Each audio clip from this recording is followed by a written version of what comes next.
Değerli kardeşlerim, hepinize saygıyla selamlıyorum. Sözlerime başlamadan önce Türkiye gibi güzel ülkede olmama ve vatanın güzel insanlarla dostluk kurmama imkan sağlayan Türkiye Cumhuriyeti 8. Cumhurbaşkanı Sayın Turgut Özal Beyefendi rahmetle anıyorum.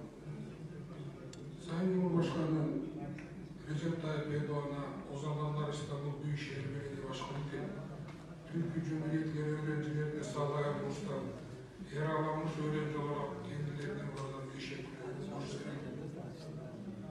Evet, İstanbul Üniversitesi Orman Fakültesi mezunuyum. Ve bunu da gururla el ele söyleyebilirim.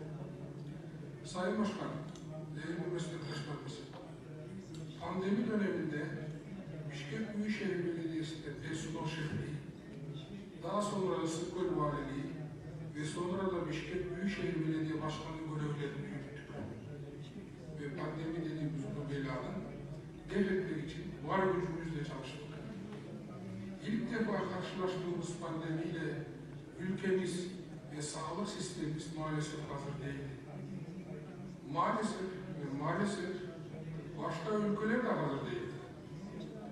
Sadece biz değil, sağlık sistemi temel sayılan büyük devletler de hazır değil.